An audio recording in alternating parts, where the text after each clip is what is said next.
नमस्कार, मैं रोहित तोमर।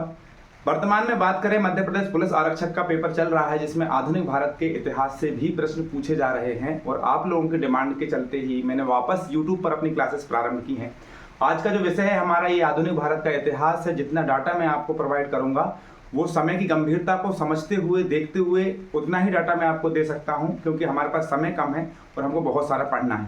तो वनडे एग्जाम के लिए जो भी कंटेंट मैं आपको प्रोवाइड करूंगा वो सफिशिएंट होगा। आपको ज़्यादा नहीं पढ़ना है, ज़्यादा नहीं आता है, इतना ही आता है, आपको इतना ही पढ़ना है। इसमें आराम से क्वेश्चन फंस जाएंगे। आगे हम बात करेंगे आधुनिक भारत के इतिहास के बारे में। तो आधुनिक भारत के इतिहास की जो शुरुआत होती है वो उस समय से होती है जब भारत और यूरोप के बीच में जो स्थल मार्ग था, इसे कुस्तुनतुनिया के नाम से जानते थे।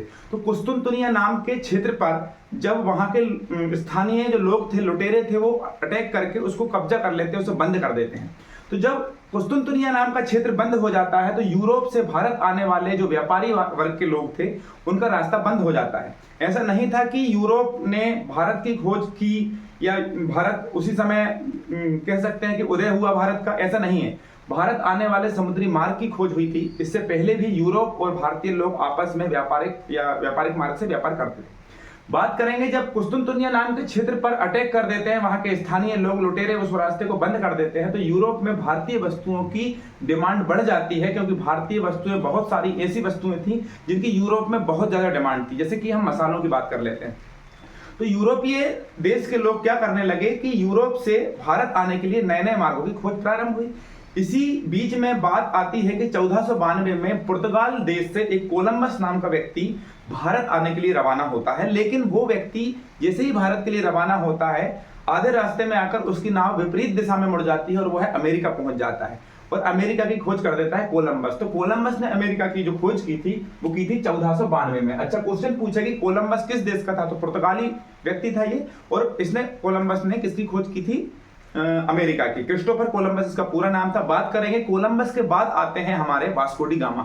वास्को डी गामा जब भारत आते हैं तो बात होती है 1498 की। और 1498 में हुआ क्या था कि 1498 में जब भारत में वास्को डी गामा पहुंचते हैं तो ये जिस मार्ग से आते हैं उस मार्ग को ही नाम दे दिया गया है Cape of Good Hope. Cape of Good Hope कुछ नहीं है, अफ्रीका महाद्वीप का सबसे दक्षिणतम जो एरिया है, इसे मेडागास्कर कहते हैं, छोटा सा द्वीप है, और वहीं पर एक छोटा सा स्थान है जिसे केप ऑफ गुड होप के नाम से जाना जाता है। ये अफ्रीका महाद्वीप का निम्नतम बिंदु नहीं, सबसे दक्षिणी बिंदु है। ठीक है, अफ्रीका महाद्वीप का सबसे निम्नतम जो बिंदु है वो जिबूती नाम की एक झील है जो जिबूती देश में ही है। अगर हम बात करते हैं वास्को डी गामा जब भारत में आता है तो केप ऑफ गुड होप के रास्ते होते हुए भारत में आता है और भारत में केरल राज्य में प्रवेश करता है। और केरल में जब वो प्रवेश करता है तो वहां का स्थानीय शासक होता है जिसका नाम होता है जमोरिन। तो जमोरिन वास्को डी गामा को देख के बड़ा खुश होता है। अब वो बहुत सारी इसके पीछे बातें हैं, मैं सब कुछ तो आपको बता नहीं सकता क्योंकि हमको जल्दी से जल्दी 2-3 वीडियो में हिस्ट्री खत्म करना है। तो हम मुद्दे की बात करते हैं कि जमोरिन नाम का व्यक्ति, उस व्यक्ति वास्को डी गामा का बहुत आदर सत्कार करता है। और जब वास्को डी गामा वापस लौटता है तो उस समय जमोरिन बहुत सारे मसाले इसको देख के भेंट के रूप में देता है। तो वास्को डी गामा जब वापस पुर्तगाल पहुंचकर और ये मसालों को बेचता है तो उसको 60 गुना मुनाफा होता है। मतलब 60 रुपए की वस्तु 3600 रुपए में बिकती है। इतनी ज्यादा लाभ देखकर वास्को डी गामा के मन में लालच जाग जाता है और ये बात वहीं से चालू हो जाती है मसाले से। क्योंकि पहले भी मसाले वगैरह जाते रहे थे, लेकिन व्यापारिक मार्ग जब बंद हुआ था, स्थलीय मार्ग, तो उस दिशा में 1453 के बाद यह आया था 1498 में। 1453 में रास्ता हमारा बंद हो गया था कुस्तुनतुनिया वाला। तो उस बीच में बहुत ज्यादा महंगाई बढ़ जाती है और मसालों की किल्लत होने लगती है। एक्चुअली मसाले को लेकर इतने ज्यादा वहां के लोग एक्टिव क्यों थे, उसका सबसे बड़ा जो कारण था वो ये था क्योंकि यूरोप में बहुत ज्यादा ठंड पड़ती, 12 महीना ठंड रहती है। तो वहां के लोग क्या करते हैं, मांस वगैरह खाते हैं, फसल वगैरह वहां कम होती है, तो मांस पर मसाला लगाकर उस खाने को सुरक्षित रखते थे। तो मसाला बहुत ज्यादा उनके लिए आवश्यक था। तो यहाँ पर ये मसाला जाकर जब बेचता है वास्को डी गामा, मसाला किससे लिया था इसने? जमोरिन से। जमोरिन कहाँ का? स्थानीय शासक था, केरल का। तो इसने मसाला ले जाकर जब वहां अपने देश में बेचा पुर्तगाल में, तो बहुत ज्यादा इसको फायदा हुआ। इसके फायदे को देख के इसने बहुत सारी चीजों को खरीदा। वहां रौनक आ गई इसके घर में, इसकी पत्नी भी बहुत खुश हुई। तो खुशियां अपने पड़ोसी से सहन होती नहीं है, किसी का भी पड़ोसी हो, अगर उसके घर में खुशियां आई हैं तो आप जानते हैं कि भाई साहब। तो इसका एक पड़ोसी था जिसका नाम था पेड्रो अल्वारेज। पेड्रो अल्वारेज देखता है कि यार इसके पास इतना पैसा कहां से आ रहा है, तो पेड्रो अल्वारेज भी भारत आने के लिए निकल पड़ता है। पेड्रो अल्वारेज जब भारत में पहुंचता है तो वो सन होता है 1502 का। पेड्रो अल्वारेज भी पुर्तगाली व्यक्ति था, याद रखिएगा। पेड्रो अल्वारेज जब भारत में पहुंचता है, यहां से वो भी मसाले लेकर जाता है, उसको भी बड़ा फायदा होता है। फिर वास्को डी गामा का पैसा खत्म हो जाता है, जो पहली बार भारत में आया था। तो पहला पुर्तगाली भारत में कौन आया था? Vasco D gamma. कब आया था? 1498 में। किससे मिला था? जमोरिन में। कहां आया था? जमोरिन से मिला था। कहां आया था? केरल के कालीकट बंदरगाह पे उतरा था। जमोरिन 1502 में वापस भारत पहुंचता है और 1503 में यही प्लांट लगा देता है कोच्चि में। तो याद रखना, पहली पुर्तगाली जो फैक्ट्री थी ये कोच्चि में लगी थी। किसने लगवाई थी? ये वास्को डी गामा के प्रयासों से लगी थी। 1505 में इसी कंपनी का वायसराय, जिसे हम गवर्नर भी कह सकते हैं, एक व्यक्ति बनकर आता है वायसराय। उस व्यक्ति का नाम होता है अल्मीड़ा। 1505 में अल्मीड़ा भारत में आता है और किस कंपनी का वायसराय बनकर आता है? उसी कंपनी का जो 1503 में खोली गई थी। 1503 में कौन सी फैक्ट्री खोली गई थी? कोच्चि में। किसके द्वारा खोली गई थी? पुर्तगाली द्वारा। तो पहली पुर्तगाली फैक्ट्री 1503 में कोच्चि में लगी। ध्यान रखना, क्वेश्चन बन सकता है। और अगर हम बात करें 1505 में, तो अल्मीड़ा नाम का व्यक्ति 1505 में भारत में आता है उसी कंपनी का वायसराय या गवर्नर बनकर, और जिसने ब्लू वाटर पॉलिसी लेकर आया था। ब्लू वाटर पॉलिसी का मतलब क्या होता है? देखिए, हम समझेंगे ब्लू वाटर पॉलिसी। ब्लू का मतलब होता है नीला, वाटर मतलब पानी, और पॉलिसी मतलब नीति। तो नीले पानी की नीति लेकर किसने आया था? तो याद रखिएगा, अल्मीड़ा आया था। और ब्लू वाटर पॉलिसी का मतलब यह था कि नीले पानी की नीति मतलब हिंद महासागर क्षेत्र, महासागर का पानी नीला होता है, तो हिंद महासागर क्षेत्र पर कब्जा करने के उद्देश्य से यह व्यक्ति आया था, ब्लू वाटर पॉलिसी लेकर आया था, ताकि उस महासागर पर अगर कब्जा हो जाएगा तो भारत आने वाले सभी मार्ग अवरुद्ध हो जाएंगे। तो समुद्री मार्ग की जो खोज हुई थी 1498 में वास्को डी गामा ने जो करी थी, वो कुल मिला के पूरी तरीके से वो जो खोज हुई थी वो इन्हीं के काम आ सके, यही भारत में पूरा व्यापार कर सके, इसी उद्देश्य से इसने ब्लू वाटर पॉलिसी लेकर आया। अब बात करेंगे 1509 में। सन इनके नहीं याद रखना, एक सन याद रखना 1498 में, एक याद रखना है 1503। बस ये कौन आया, कब आया, ये आपको इतना ज्यादा इंपॉर्टेंट नहीं। अगर हम बात करेंगे, अल्बुकर्क आता है 1509 में, फिर भी सुन लीजिए, 1509 में अल्बुकर्क आता है।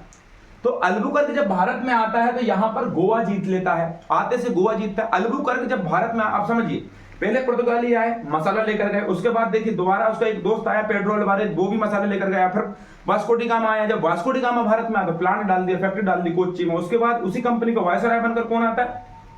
अल्मीड़ा। अल्मीड़ा के बाद देखिए, अल्मीड़ा तक ठीक था, अल्मीड़ा से ही देखिए शासन करने की शुरुआत हो चुकी थी, ब्लू वाटर पॉलिसी लेकर आए थे शासन करने के लिए। इसके बाद देखिए 1509 में जब अल्बुकर्क आता है तो आते से भारतीय क्षेत्र पर कब्जा करने की शुरुआत कर देता है। बीजापुर नाम का एक लोकल एरिया था जहां पर यूसुफ आदिल शाह का शासन था। आदिल शाह को हरा देता है कौन? अल्बुकर्क, और गोवा जीत जाता है, मतलब बीजापुर जीत जाता है और गोवा नाम की बस्ती बसाता है। तो आपसे पूछे कि गोवा किसने बसाया था, तो अल्बुकर्क ने बसाया था, पुर्तगालियों ने बसाया था भी बोल सकते हैं, याद रखिए। और इसमें कोच्चि को राजधानी बनाई थी। कोच्चि की राजधानी बनाई मतलब कोच्चि वही एरिया था जहां पर पहला प्लांट लगा था इन लोगों का। अगर हम बात करेंगे, देखिए कितना समझदार था, कितना चालाक था ये अल्बुकर्क। इसने क्या किया? भारतीय महिलाओं से वैवाहिक संबंध स्थापित करने का प्रयास किया और बहुत ज्यादा हद तक ये सक्सेस भी हो। भारतीय महिलाओं से पुर्तगाली लोग वैवाहिक संबंध स्थापित कर रहे थे। इसका कारण ये था कि ये भारत में हमारे और उनके बीच में जो कम्युनिकेशन स्किल है इसको बहुत ज्यादा डेवलप करना चाहते थे और हमारे संपर्क में रहकर ही यहाँ से मुनाफा कमाना चाह रहे थे और धीरे धीरे हमको ही लूटना चाह रहे थे। तो यहाँ पर एक और बात ध्यान रखना, ये 3G पैकेज लेकर आता है। 3G पैकेज क्या होता है? गोड, गोल्ड एंड ग्लोरी। गोड का मतलब होता है ईश्वर, ये ईसाई धर्म के थे। तो गोल्ड का मतलब होता है ईश्वर, ये अपने ईश्वर के धर्म का प्रचार करना चाह रहे थे। गोल्ड का मतलब होता है सोना, ये सोने के लिए भारत में आया था, सोने की चिड़िया था भारत। अब बात करेंगे ग्लोरी का मतलब होता है प्रतिष्ठा, ये प्रतिष्ठा पाने के लिए यहाँ पर पहुंचे थे। बात करेंगे, अगला जो वायसराय आता है वो होता है निनो डी कुन्हा। निनो डी कुन्हा जब आता है तो ये राजधानी गोवा को बना लेता है। देखिए, अल्बुकर्क ने राजधानी बनाई थी किसको? कोच्चि को, और गोवा जीता था। और जब ये आया तो इसने गोवा को राजधानी बना ली और 1535 में द्वीप और 1569 में दमन। ये ऐसे क्वेश्चन बन जाते हैं, सन ऐसे सनों का आपको याद रखना है कि किसकी स्थापना कब हुई। तो ये 1535 में द्वीप और 1569 में दमन, ये दोनों स्थानों को इसी ने बसाया था। दमन और द्वीप के नाम से हम इसको जानते हैं। गोवा को इसने राजधानी बनाई थी, नाम था इसका निनो डी कुन्हा। देखिए, प्रिंटिंग प्रेस के जनक कौन है? पुर्तगाली। आलू की खेती यहाँ पर उन्होंने करके सिखा के गए। तंबाकू की खेती इन्होंने हमको सिखा कर गए, ये बहुत गलत काम किया तंबाकू का। उसके बाद हम बात करेंगे लाल मिर्ची का काम भी इन्होंने हमको बताकर गए, पूरा लाल मिर्ची। मसाले का मतलब बहुत सारे लौंग, इलायची, 1760 प्रकार के मसाले होते हैं, हमको इतना नहीं पढ़ना है। तो लाल मिर्ची के बारे में इन्होंने हमको बताकर गए, खेती करना सिखा कर गए, मक्का जो हम आज खाते हैं तो ये भी इन्हीं ने, तो प्रिंटिंग प्रेस, तंबाकू, आलू, लाल मिर्ची, मक्का, ये बहुत IMP है, इनमें से कुछ भी पूछ सकता है, ये क्वेश्चन बन जाता है, ठीक है ना। गोवा को राजधानी बनाया, तो ये सारे, ये जितने भी आपके सामने क्वेश्चन लिखे हैं पूरा सिलेक्टेड क्वेश्चन है, कचरा बिल्कुल दूर कर दिया है, यही पढ़ना है, इतना ही पढ़ना है, इससे ज्यादा कुछ नहीं आएगा, परेशान होने की आवश्यकता नहीं है। हम बात करेंगे डच के बारे में, तो 1595 में, वीडियो चल रही है कि नहीं एक बार देख लेते हैं पहले।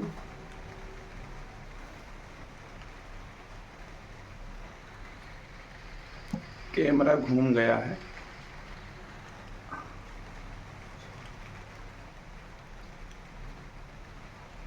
चलिए हम बात करते हैं डच की। तो डच के बारे में अगर हम बात करें तो 1595 में डच भारत आते हैं। देखिए जब डच भारत में आते हैं तो वो सन होता है 1595। डचों का जो पहला डच यात्री आता है भारत में, उसका नाम होता है कार्नेलियस हाउटमैन। डच भारत में आए थे तो ये इनका मुख्य उद्देश्य मसाला नहीं था, इन पुर्तगालियों का उद्देश्य था मसाले का व्यापार करना। इनका उद्देश्य डचों का था ही नहीं कि हम मसाले का व्यापार करें। ये पहले इंडोनेशिया गए थे भाई साहब, डच पहले इंडोनेशिया गए, उसके बाद में भारत में आए। भारत में भी आए थे तो कपड़े का व्यापार करने के लिए आए थे। ये किसका व्यापार करने के लिए आए थे? कपड़े का व्यापार। कार्नेलियस हाउटमैन नाम का व्यक्ति पहला डच यात्री था। ये क्वेश्चन बनता है भाई साहब कि कार्नेलियस हाउटमैन ही वो पहला डच यात्री है जो भारत में आया था, नेतृत्व करता था डचों का।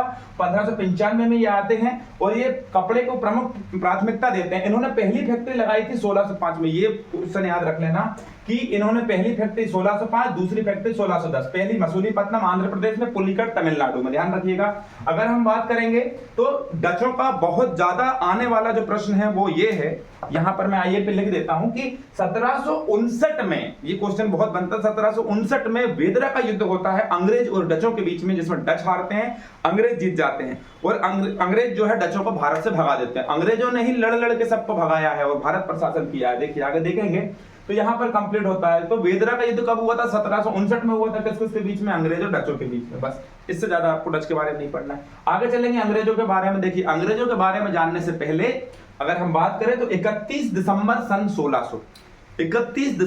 1600 में अंग्रेजों के यहां, मतलब ब्रिटेन इंग्लैंड की अगर हम बात करें तो यहां पर एलिजाबेथ नाम की महारानी थी। ये ईस्ट इंडिया कंपनी की स्थापना करती है 31 दिसंबर सन 1600 में। और जब 31 दिसंबर सन 1600 में ईस्ट इंडिया कंपनी की स्थापना होती है तो भाई साहब 15 वर्षों के लिए फरमान जारी होता है कि आप भारत में जाइए और 15 वर्षों तक शासन कर सकते हो। तो ये एक प्रकार का एग्रीमेंट आप बोल सकते हैं कि 15 वर्षों के लिए फरमान जारी किया था ब्रिटेन की महारानी एलिजाबेथ ने। 31 दिसंबर सन 1600 को ईस्ट इंडिया कंपनी की स्थापना हुई थी। तो भैया देखिए ये घोषणा करके मर जाती हैं, एलिजाबेथ मर जाती है। माफ कीजिए अगर कोई अंग्रेज वीडियो देख रहा हो तो ये इनकी मौत हो जाती है भाई साहब। जब ये मर जाते हैं तो जिस समय पर एलिजाबेथ ने फरमान जारी किया था, क्वेश्चन बनता है उस समय भारत में शासन कौन कर रहा था? ये भाई साहब कर रहे थे अकबर। लेकिन अकबर 27 अक्टूबर 1605 में मर जाते हैं। ये बात पता नहीं होती है इसके लड़के को। एलिजाबेथ के लड़के का नाम था जेम्स। तो जेम्स को पता नहीं रहता है। आजकल भारत में जेम्स नाम की बहुत सारी टॉफी आती है।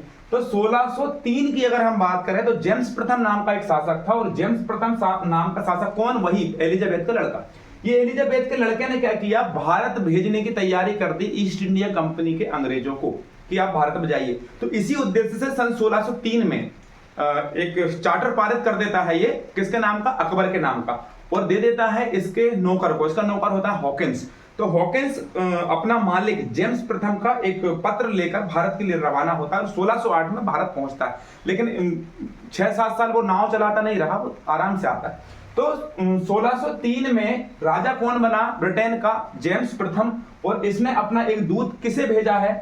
हॉकिंस को भेजा है। याद रखिएगा हॉकिंस नाम का जो व्यक्ति है, हॉकिंस नाम का जो व्यक्ति है, जब ये भारत आता है तो भारत आता है 1608 में। 1608 में हॉकिंस नाम का व्यक्ति भारत में आता है। हेक्टर नाम के जहाज से आता है, क्वेश्चन पूछता है, ठीक है। तो ये जहांगीर के पास आकर पूछता है भाई साहब कि हमको अकबर से मिलना है। अकबर के नाम का एक पत्र है जो हमको जेम्स प्रथम ने दिया। एक बार फिर से सुन लीजिए। 31 दिसंबर सन 1600 में ब्रिटेन की महारानी एलिजाबेथ ने ईस्ट इंडिया कंपनी की स्थापना करी। 15 वर्षों का फरमान जारी किया ईस्ट इंडिया कंपनी की, जाओ व्यापार करो। ये लोग यहाँ पर आने की तैयारी करते हैं लेकिन महारानी मर जाती है। 1603 की बात चल रही। 1603 में जेम्स प्रथम नाम का लड़का, एलिजाबेथ का लड़का, गद्दी पर बैठता है और बैठकर हेक्टर नाम के जहाज से हॉकिंस नाम के व्यक्ति को भारत में भेज देता है अकबर के नाम का फरमान जारी करने की।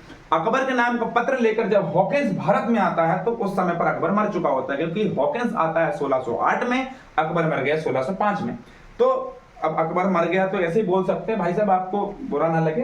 देखिए अकबर साहब चले गए, कब चले गए अकबर साहब? 1605 में। तो 1608 में हॉकिंस भारत में पहुंचता है। 1608 में हॉकिंस भारत में पहुंचता है, जहांगीर से बोलता है कि भाई साहब हमको अकबर से मिलना है। जहांगीर ने बोला कि अकबर तो चले गए ऊपर, अगर आपको उनसे मिलना है तो हम आपको भेज देते हैं ऊपर। जहांगीर भी शासक था भैया। सलीम, जिसकी दोस्त का नाम था अनारकली डिस्को चली, ये वहीं से गाना बनाया। अनारकली डिस्को चली जो गाना बनाया ना, अनारकली सलीम की दोस्त हुआ करती थी। तो सलीम का मतलब जहांगीर और अनारकली उसकी दोस्त थी, तो ये गाना वहीं से बना है। देखिए हम बात करेंगे हेक्टर नाम का जो जहाज से हॉकिंस भारत में पहुंचता है, जहांगीर से मिलता है। जहांगीर उसको बोल देता है ऊपर भेज दूं क्या? हॉकिंस क्षमा मांगता है और हॉकिंस बोलता है एक बात बताऊं जहांगीर साहब। जहांगीर बोलता है बोलो। बोलता है ये मैंने अंग्रेजी शराब लेकर आया हूं, आप इसको पीजिए। जहांगीर बोलता है कि भाई साहब तूने शराब लेकर आया अच्छी वाली, भारत में उस समय कच्ची वाली चलती थी, वो उसने अच्छी वाली लेकर आया था, अंग्रेजी शराब लेकर आया। तो अंग्रेजी शराब जब जहांगीर पीता है भाई साहब, तो शराब पीने के बाद जहांगीर बोलता है किससे? हॉकिंस से, कि बता पत्र में लिखा क्या था?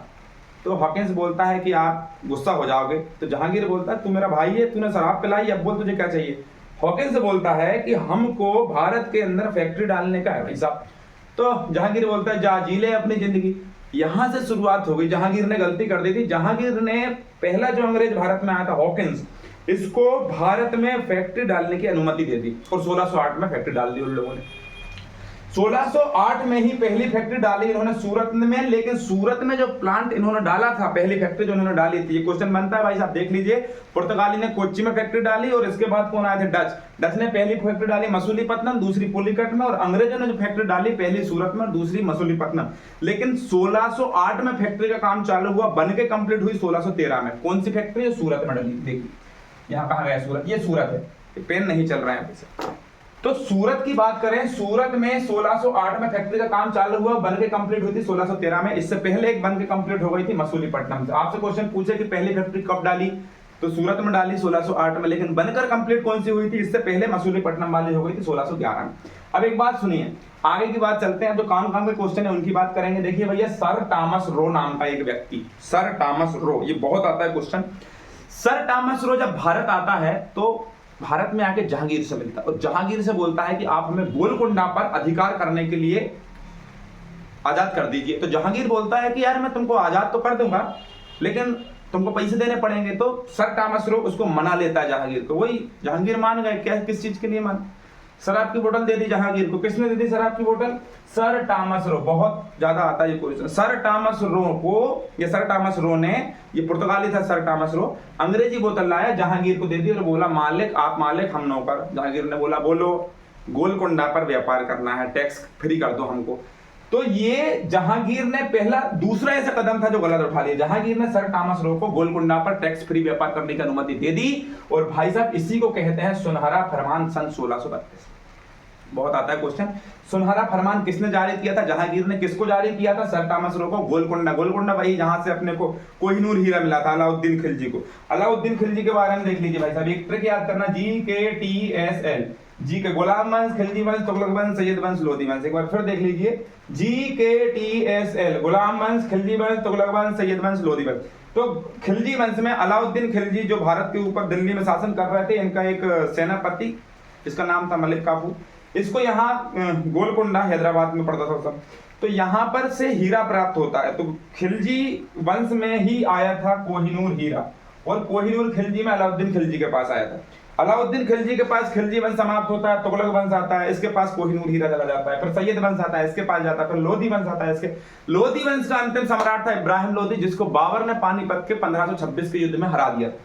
तो यहाँ पर लोधी वंश का जो अंतिम शासक था इब्राहिम लोधी, इससे कोहिनूर हीरा छुड़ा लिए बाबर ने। फिर बाबर के बाद फिर देख लीजिए, बाबर का लड़का आता है बाबर भाजसो। एक ये ट्रिक याद कर लो, भाजसो, यहाँ पर काम हो जाएगा आपका, भाजसो। बाबर का लड़का हुमायूं, हुमायूं को अकबर, अकबर का जहांगीर, शाहजहां, इसके बाद औरंगजेब। बाबर, हुमायूं, अकबर, जहांगीर, शाहजहां, औरंगजेब। तो यहाँ पर देखिए, बाबर के पास आया, हुमायूं के पास आया, अकबर के पास आया, जहांगीर के पास आया, शाहजहां। जैसे ही शाहजहां के पास कोहिनूर हीरा आया, फिर से सुन लीजिए भाई साहब, गुलाम वंश के पास कोहिनूर हीरा आया, फिर तुगलक, फिर सैयद, फिर लोधी। फिर लोधी को हरा दिया, इब्राहिम लोधी को हरा दिया बाबर ने। तो बाबर गद्दी पर बैठा, उसके बाद उसका लड़का बैठा हुमायूं, फिर अकबर, फिर जहांगीर, फिर शाहजहां। शाहजहां ने उस कोहिनूर हीरे को अपने सिंहासन पर जड़वा दिया और उस सिंहासन का नाम रख दिया मयूर सिंहासन, जिसको इस्लामी भाषा में बोलते हैं तख्त ए ताउस। तख्त ए ताउस, ध्यान रखिएगा कहां पर थे हम लोग, भूल गए, हाँ ये यहां पर थे हम लोग, भटक गए थे। ये टैक्स फ्री व्यापार कर दिया इन्होंने, जहांगीर ने, ठीक है। ये कहां से हुआ था, गोलकोंडा से, जहां कोहिनूर हीरा मिला था। वापस चलेंगे, आगे चलेंगे, 1717 में एक बहुत वीआईपी क्वेश्चन है, फर्रुखसियर, जो जिसे घृणित कायर कहते हैं, जो अभी कल परसों पेपर में आया था ये क्वेश्चन। तो फर्रुखसियर नाम का जो व्यक्ति है, फर्रुखसियर नाम का व्यक्ति जो है, मतलब जो था, ये राजा था मुगल साम्राज्य का, इसके बारे में पढ़ने वाले हैं। तो फर्रुखसियर जिसे घृणित कायर कहते हैं, इसके दरबार में जॉन सरमन नाम का व्यक्ति आता है। जॉन सरमन नाम का व्यक्ति जो है शाही फरमान लागू करवा देता। शाही फरमान क्या था कि भैया 3000 के बदले बंगाल, 10,000 के बदले सूरत और बंबई में सिक्के ढालने की अनुमति दे दीजिए। मतलब 3000 रुपए हम देंगे, बंगाल चाहिए, 10,000 देंगे, हमको क्या चाहिए, सूरत, और बंबई में सिक्के ढालने की अनुमति इसने दे दिया। इसी को कहते हैं भैया मैग्ना कार्टा का अधिकार। ये भी क्वेश्चन पेपर में हजारों बार पूछा गया है, ध्यान रखिएगा। तो याद रखना, फर्रुखसियर 1717 में क्या करता है, जॉन सरमन नाम का एक व्यक्ति सन 1717 में भारत में आता है, और जॉन सरमन फर्रुखसियर नाम के व्यक्ति, फर्रुखसियर कौन था आगे पढ़ाऊंगा मैं उसके बारे में। तो फर्रुखसियर से शाही फरमान या मैग्ना कार्टा का अधिकार प्राप्त करता है। ये नहीं आएगा 3000 के बदले 10,000 के बदले, आप केवल इतना याद रखना, शाही फरमान किसने जारी किया था, फर्रुखसियर ने, और फर्रुखसियर ने शाही फरमान किसके लिए जारी किया था, जॉन सरमन के लिए। बस यहां से इतना पढ़ना है। एक महत्वपूर्ण घटना है इतिहास की, सन 1661 में कहानी क्या होती है, 1661 में ब्रिटेन की राजकुमारी थी कैथरीन, पान खाती थी कत्था मिला के, ऐसे याद कर लेना, कैथरीन। कैथरीन नाम की राजकुमारी से शादी हो जाती है अंग्रेजों के राजकुमार, फिर से सुन लीजिए, एक पुर्तगाली और एक अंग्रेज।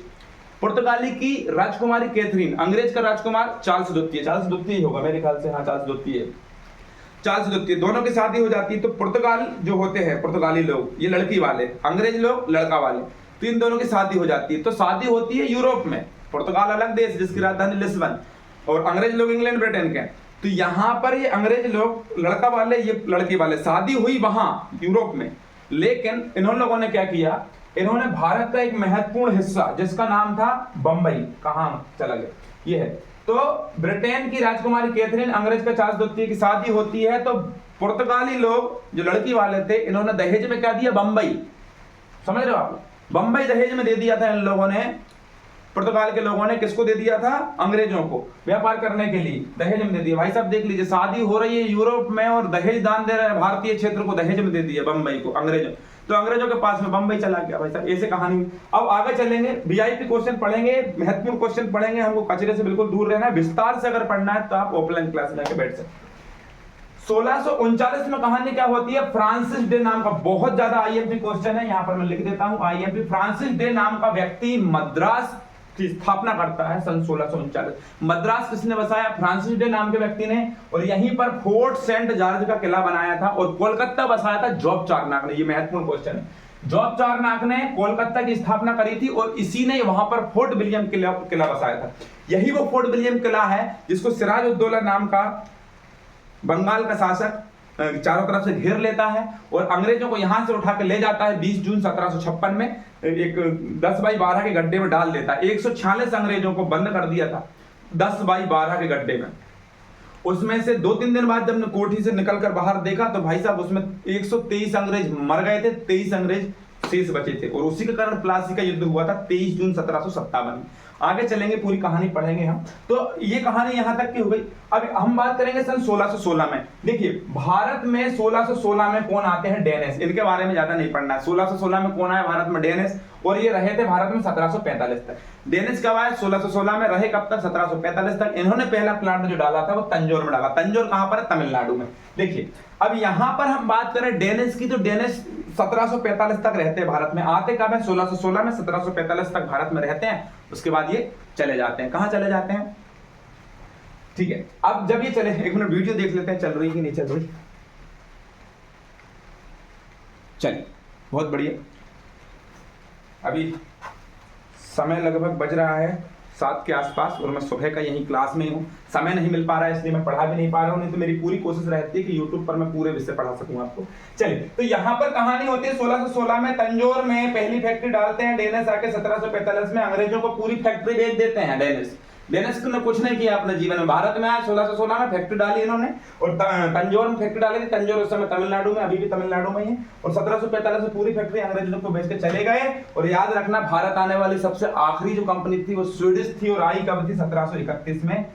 और यहाँ पर एक चीज और याद रखना कि जो गेराल्ड ओंगियार नाम का व्यक्ति था, इसने बंबई बसाई थी। यहां तक मैंने आपको सब कुछ पढ़ा दिया है, ये खत्म होगा टॉपिक। सत्यनारायण भगवान की जय। अब यहाँ आते हैं हम भाई साहब, फ्रांसीसी कंपनी जब भारत में आती है, फ्रांसीसी कंपनी जब भारत में आती है तो सन होता है 1664 का। और भाई साहब थोड़ा माफ कीजिएगा, फ्रांसीसी कंपनी की स्थापना कब होती है? 1664 में। और भारत में ये पहला प्लांट डालती है 1668 में, 4 साल बाद पहला प्लांट। इसको देखिए, फ्रांसीसी जो कंपनी है इसने वही काम गलत किया जो अंग्रेजों ने किया, अंग्रेजों के साथ इसने गलत किया।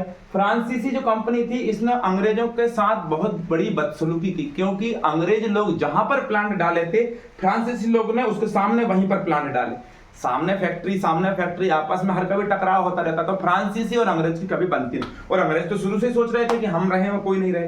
तो भारत में जब फ्रांसीसी, अंग्रेजों के मुकाबले फ्रांसीसी फिर भी ठीक थे। तो फ्रांसीसी जब भारत में आते हैं तो भारत में 1668 में सूरत में पहली फैक्ट्री डालते हैं। देखना, अंग्रेज ने भी पहली फैक्ट्री कहां पर डाली थी? सूरत। इन्होंने भी सूरत डाली। अंग्रेजों ने दूसरी फैक्ट्री कहां डाली थी? मसूलीपट्टनम। इन्होंने भी 1669 में मसूलीपट्टनम में दूसरी फैक्ट्री डाली थी। सुनिए, 1673 में फ्रैंको, ये बहुत आईएमपी क्वेश्चन है भैया, आईएमपी। यहां पर 1673 में फ्रैंको फेरो नाम के व्यक्ति ने पांडिचेरी की स्थापना करी थी। क्वेश्चन बन जाता है, बहुत बना है। एक व्यक्ति था डुप्ले नाम का, डुप्ले नाम का एक व्यक्ति था जो भारतीय राजनीति में, जितने भी भारतीय शासक थे छोटे मोटे, इन सभी भारतीय शासकों की राजनीति में हस्तक्षेप करता था डुप्ले। अब देखिए, अंग्रेजों की जहां फैक्ट्री वहीं फ्रांसीसियों की लड़ाई तो होगी। तो लड़ाई होती है, इसको हम जानते हैं कर्नाटक युद्ध से। कर्नाटक युद्ध, 3 युद्ध हुए, अंग्रेज और फ्रांसीसी। बहुत आता है क्वेश्चन, अंग्रेज और फ्रांसीसी दोनों के बीच में जो युद्ध हुए उन्हें कर्नाटक युद्ध के नाम से जानते हैं। और कर्नाटक जो युद्ध हुए थे वो तीन बार ये युद्ध हुए थे। देखिए, पहला युद्ध हुआ था 46 से 48, बिल्कुल याद आराम से कर सकते हैं। देखिए, पहला युद्ध 46 से 48 हुआ, 2 साल चला। फिर 1 साल इन्होंने आराम किया 1749 में, फिर से युद्ध लड़े, 54 तक चला।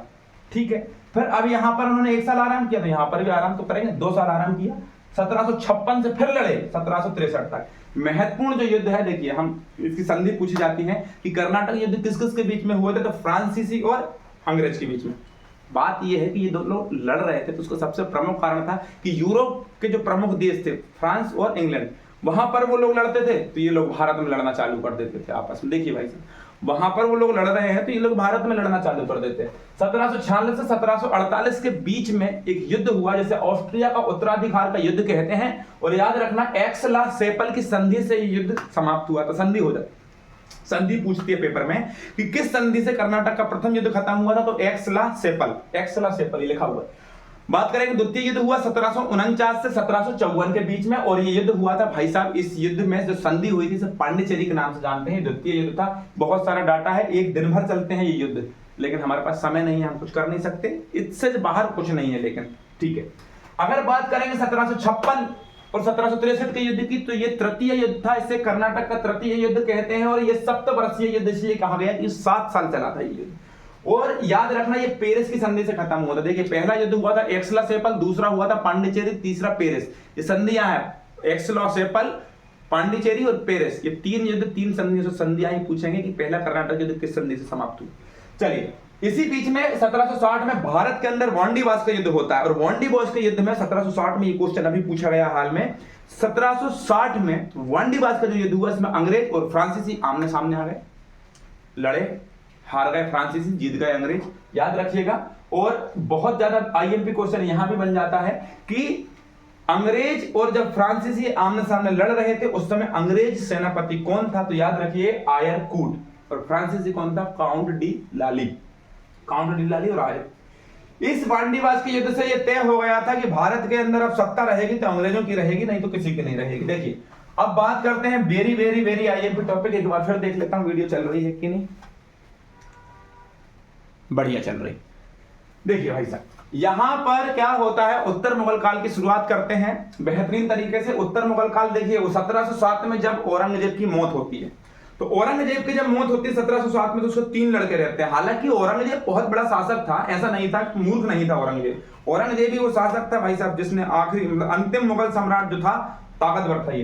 तो औरंगजेब जब गद्दी पर बैठता है तो मर जाता है 1707 में। इसके 3 लड़के मुअज्जम, आजम, कामबख्श। मुअज्जम, आजम, कामबख्श आते हैं। मुअज्जम, आजम, कामबख्श। मुअज्जम और आजम और कामबख्श आपस में लड़ने लगते हैं। बाप मरा नहीं, ये लड़ने लगे। जबकि औरंगजेब ने बराबर की सत्ता बांट के गया था, पूरी संपत्ति बराबर में बांट कर गया था तीनों को, लेकिन औरंगजेब की मौत हुई और ये तीनों आपस में लड़ने लगे। मुअज्जम आजम के साथ युद्ध करता है जजाव का, आजम कामबख्श के साथ युद्ध करता है बीजापुर का। 1707 में ये युद्ध होते हैं और जीतता है दोनों। कौन? सॉरी, थोड़ा गलत हो गया। मुअज्जम और आजम के बीच में युद्ध होता है जजाव का और मुअज्जम जीत जाता है इसमें, और मुअज्जम और कामबख्श के बीच में युद्ध होता है बीजापुर का। थोड़ा सा मिस्टेक हो गया था, सुधार लीजिए। फिर से बता रहे हैं, मुअज्जम और आजम के बीच में जजाव का युद्ध और मुअज्जम जीत गया, तो मुअज्जम और कामबख्श के बीच में बीजापुर का युद्ध। इसमें भी मुअज्जम जीत गया, अपने भाइयों से लड़के जीत गया, भाइयों को हरा दिए, संपत्ति के लिए भाइयों को हरा दिया। समझ रहे हो? भाइयों को हरा दिए, भाइयों को मारा। बहुत बढ़िया किया इसने, देखेंगे इसका। अब आगे चल के मुअज्जम गद्दी पर बैठता है 1707 में, 1712 तक 5 साल तक बैठता है। और गद्दी पर जब मुअज्जम बैठता है तो ये शाह ए बेखबर के नाम से जाना जाता है। इसने एक उपाधि लेकर बैठा था। क्वेश्चन आएगा कि बहादुर शाह किसे कहते हैं, तो यही है ये मुअज्जम। मुअज्जम को क्या कहते हैं? बहादुर शाह। याद रखिएगा, जब बहादुर शाह, बता देते हैं, जल्दी मत कहिए, आगे बताएंगे इसके बारे में, बहुत बेहतरीन बात। इसका लड़का होता है जहांदार शाह। जब इसकी मौत होती है तो मुअज्जम जब मरता है, जिसे हम कहते हैं बहादुर शाह, ये जब मरता है तो भाई साहब गद्दी पर बैठता है इसका लड़का जहांदार शाह। और जहांदार शाह के भी 4 भाई होते हैं, मतलब बहादुर शाह के 4 लड़के होते हैं। कहां गया बहादुर शाह? ये जब मरा, अपने भाइयों से लड़कर सत्ता हासिल की थी, जीत गया, लेकिन जब ये मरा तो इसका लड़का जहांदार शाह गद्दी पर बैठा। उसके तीनों भाइयों को मार के बैठा गद्दी पर जहांदार शाह। बहादुर शाह की जब मौत हुई है तो कहते हैं कि इसकी लाश 1 महीने तक सड़कों पर सड़ते रही थी, क्योंकि इसके 4 लड़के संपत्ति के चक्कर में लड़ते रहे थे। गद्दी पर बैठ जाता है जहांदार शाह। यहां से अभी हाल ही में एमपी पुलिस में क्वेश्चन पूछा, लंपट मूर्ख किसे कहते हैं? यही क्वेश्चन आया, नीले पेन से लिखा है, जहांदार शाह को कहते हैं। देखिए क्यों कहते हैं लंपट मूर्ख। एक लाल कुंवारी नाम की वेश्या होती है और उस वेश्या के चक्कर में ये जो जहांदार शाह है पागल हो जाता है भाई साहब, दारू वगैरह पीने लगता है, शराब वगैरह पीने लगता है। 4 भाई होते हैं। सुनिए, इसने एक अच्छा काम क्या किया था, अच्छा नहीं, बहुत गंदा काम क्या किया था, जजिया प्रथा को खत्म किया। जजिया प्रथा तो वैसे शुरू से चली आ रही है, इसके बारे में पूरी डिटेल में पढ़ाएंगे कभी। जजिया प्रथा को खत्म किया, इजारा पद्धति, ये टैक्स है। जजिया प्रथा एक टैक्स है, इसने ये टैक्स खत्म कर दिया, लेकिन इजारा पद्धति लेकर आया। इजारा पद्धति में किसानों से टैक्स तो लेते ही थे, साथ में अगर उन्होंने टैक्स नहीं दिया तो उनकी जमीन की नीलामी हो जाती थी। ये इजारा पद्धति बहुत खराब थी, इजारा पद्धति।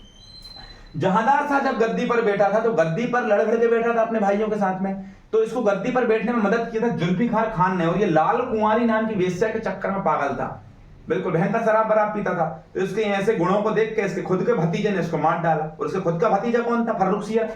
फर्रुखसियर ने जब इसकी हत्या करी तो इसको भी किसी ने सपोर्ट किया, उनका नाम था सैयद बंधु। ये क्वेश्चन ध्यान रखना, सैयद बंधु की सहायता से ही फर्रुखसियर गद्दी पर। अब सैयद बंधु की एंट्री हो जाती है।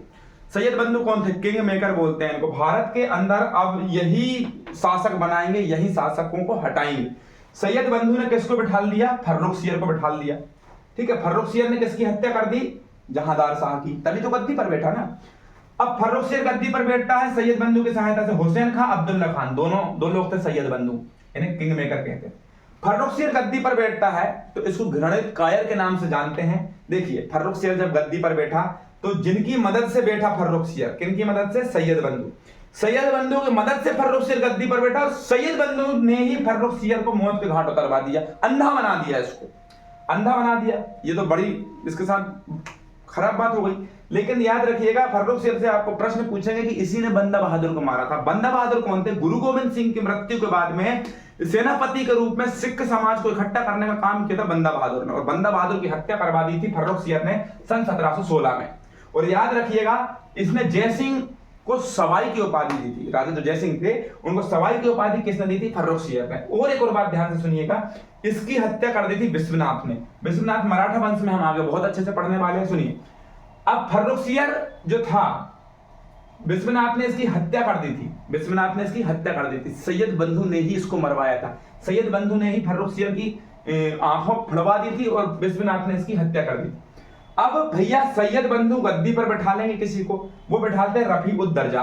रफीउद्दर्जात जो व्यक्ति था ये क्षय रोग से मर जाता है। सबसे कम समय के लिए मुगल सम्राट बनने वाला व्यक्ति था रफीउद्दर्जात, ये IMP है। अब इसके बाद गद्दी पर बैठता है रफीउद्दौला, इसको पेचिस हो जाता है, दस्त लग जाते हैं, ये भी मर जाता है। ठीक है, 6.5 महीने टिकते हैं और मर जाते हैं। अब फिर सैयद बंधु किसी को बिठा लेंगे, तो अब सैयद बंधु बिठाते हैं मोहम्मद शाह को। लेकिन उससे पहले जरूरी क्वेश्चन सुन लीजिए, कर्नाटक किसने बसाया था? सादातुल्ला खान। जितनी चीजें पढ़ा रहा हूं, कौन ने किसने क्या बसाया, दमनदीप किसने बसाया, गोवा किसने बसाया, ये क्वेश्चन बनते हैं भाई साहब। मोहम्मद शाह के बारे में अगर बात करें तो मोहम्मद शाह एक ऐसा शासक था कि भयंकर ज्यादा रंगीला बादशाह था। इसके बारे में अब हम ज्यादा बात नहीं कर सकते, यूट्यूब है, ऑफलाइन क्लास होता तो भी चल जाता।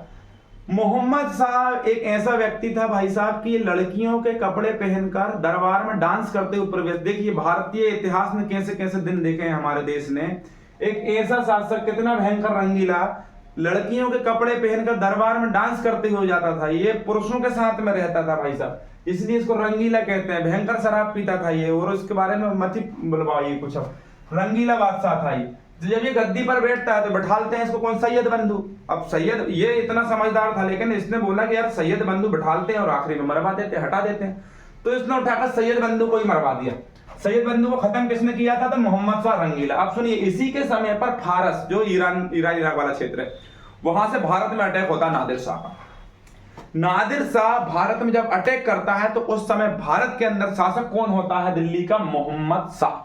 मोहम्मद शाह के समय पर जब नादिर शाह का अटैक होता है तो मोहम्मद शाह घबरा जाता है, और नादिर शाह क्या करता है? मोहम्मद शाह रंगीला से वो कोहिनूर हीरा जो शाहजहां ने अपने सिंहासन पर लगवाया था वो छुड़ा लेता है। समझ रहे हैं?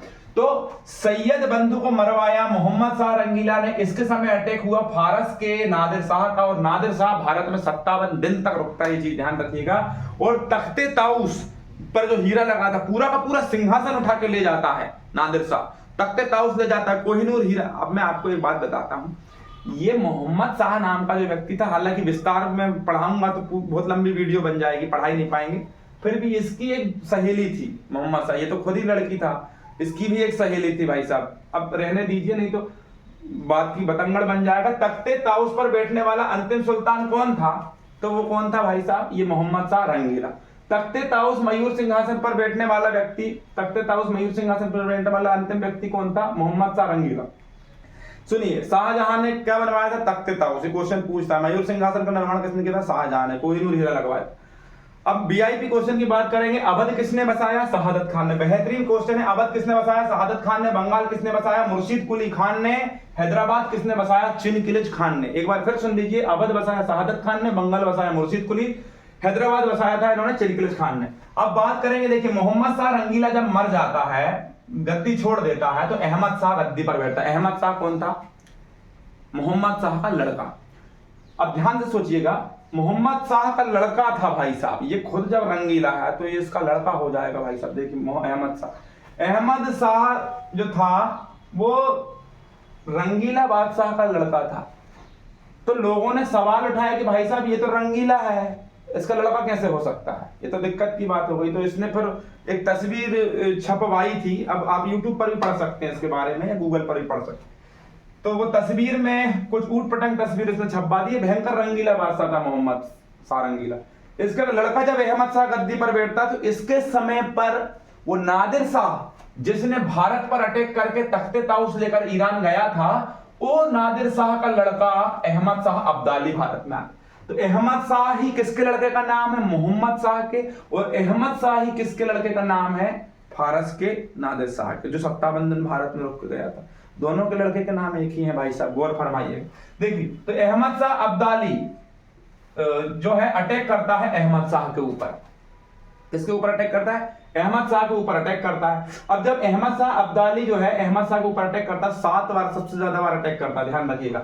अब गद्दी पर बैठता है कौन? आलमगीर द्वितीय। आलमगीर द्वितीय के समय पर प्लासी का युद्ध हुआ था। कौन सा युद्ध हुआ था? प्लासी का। आलमगीर द्वितीय के समय पर प्लासी का युद्ध हुआ था। बहुत ज्यादा क्वेश्चन आता है 23 जून 1757 को। देखिए, आपको बहुत ज्यादा फैला के बहुत सारा कंटेंट नहीं पढ़ना है, आपको उतना पढ़ना है कि आपके एग्जाम में पूरा बन जाए। शाह आलम द्वितीय के समय पर 1761 में पानीपत का तृतीय युद्ध हुआ था। 1761 में पानीपत का युद्ध हुआ था, समझ गए? मराठाओं और अहमद शाह अब्दाली के बीच में, अहमद शाह अब्दाली और मराठा के बीच में।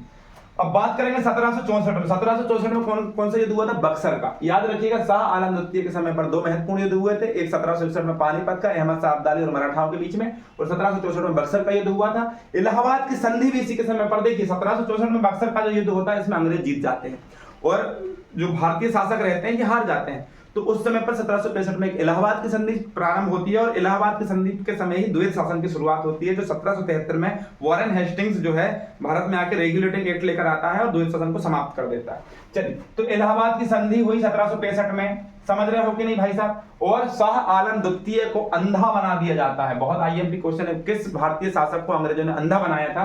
तो वो था शाह आलम द्वितीय, याद रखिएगा। इसके बाद अकबर द्वितीय का शासन चालू होता है। और अकबर द्वितीय कौन थे? तो अकबर द्वितीय वही व्यक्ति थे जिन्होंने राजा राममोहन राय को अपना केस लड़ने के लिए लंदन भेजा था और राजा की उपाधि दी थी। राजा राममोहन राय लंदन नहीं जाते केस लड़ने के लिए, लेकिन उस समय पर यह बहुत फैला हुआ था कि अगर कोई 7 समुंदर पार जाएगा, लंदन जाएगा, ब्रिटेन जाएगा, तो वह अछूत माना जाएगा। तो राजा राममोहन राय इस प्रथा को खत्म करने के लिए लंदन जाते हैं, लेकिन वहां उनकी मृत्यु हो जाती है 1835 में। और इसी समय पर मुगलों के सिक्के चलना बंद हो जाते हैं भारत में। मुगलों की स्थिति बहुत ज्यादा चरमराने लगती है। इसके बाद हम बात करेंगे बहादुर शाह के बारे में। देखिए बहादुर शाह के बारे में ये जो है आपको मॉडर्न हिस्ट्री में मैं जो पढ़ा रहा हूं उनको बहुत ज्यादा डिटेल में भी पढ़ना पड़ेगा आपको, लेकिन फिलहाल जल्दबाजी के समय पर अपने को इतना पढ़ना है। बहादुर शाह जब गद्दी पर बैठा थी, अंतिम मुगल बादशाह होता है। याद रखिएगा 1857 की जो क्रांति हुई थी उसमें इन्होंने हिस्सा लिया था और ये हार गए थे। याद रखिएगा 1857 क्रांति के समय इन्होंने हिस्सा लिया था, ये हार गए थे। बिना साम्राज्य का सम्राट कहते हैं इनको, अंतिम मुगल बादशाह थे। अंतिम मुगल बादशाह थे। 1862 में सॉरी इनको रंगून भेज दिया। रंगून कहां पर है? म्यांमार। इसको काले पानी की सजा बोलते हैं। तो म्यांमार में काले पानी की सजा हो जाती है इनको। 1862 में इनकी वही मृत्यु हो जाती है। तो यही वो व्यक्ति है जिनके बारे में कहते हैं कि एक ऐसा भारतीय शासक जिसको दफन होने के लिए अपने देश में जगह नहीं मिली, वो कौन था? बहादुर शाह। याद रखिएगा 1 नवंबर 1858 को मुगल साम्राज्य महारानी विक्टोरिया के घोषणा पत्र से समाप्त हो जाता है। आज की अगर क्लास अच्छी लगी हो तो आप मुझे कमेंट में कर सकते हैं, तो आपके आगे के एग्जाम के लिए बाकी क्लासेस अवेलेबल कराऊंगा। जय श्री राम।